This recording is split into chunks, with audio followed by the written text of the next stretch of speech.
In the first reading from the first book of Kings, we see Solomon, who, having built the temple, is also realizing that the temple is not the be all and end all in terms of the presence of God. And in his prayer, he talks about the temple not being able to contain the presence of God, and that in recognizing that there's that prayer of petition, particularly for the pardon of God, to be bigger than this big, huge building. Um, Paul Miki and his companions in the later 1500s were making some inroads to bringing Christianity to Japan. He was actually Japanese himself, and that did not go over well with the emperor, and there's a bit of bringing in this foreign culture as well as this different religion, and that was a lot of the persecution. And um, him and he was a Jesuit. There was some Franciscans. There was lay people.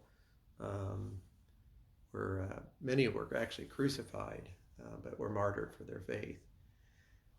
When he was dying, there's a description of this. He proclaimed himself fully Japanese and fully Christian, and so he was not going to take this either or type of mentality that was really part of the resistance to Christianity. What was really interesting is in the 1860s, some missionaries finally got back to the Japanese island, and you would have thought that they had pretty much wiped out Christianity, and it looked like that at first, but then as they roamed around, this was in Nagasaki.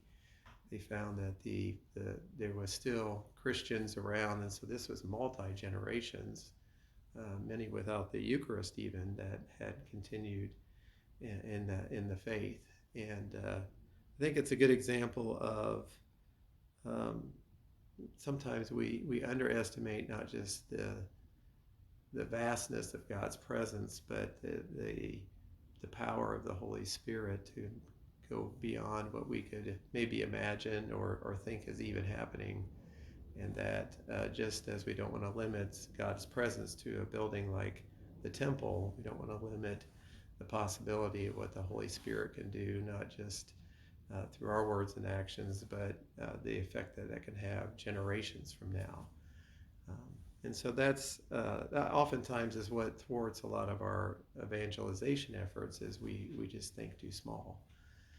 So we want to especially evoke the example, the ministry, and the ongoing prayers of Paul Miki and his companions, that the Holy Spirit may continue to do that work that is able to be contained by any place or any time, and that we continue to be faithful to Jesus so that that Spirit can continue to work in the world.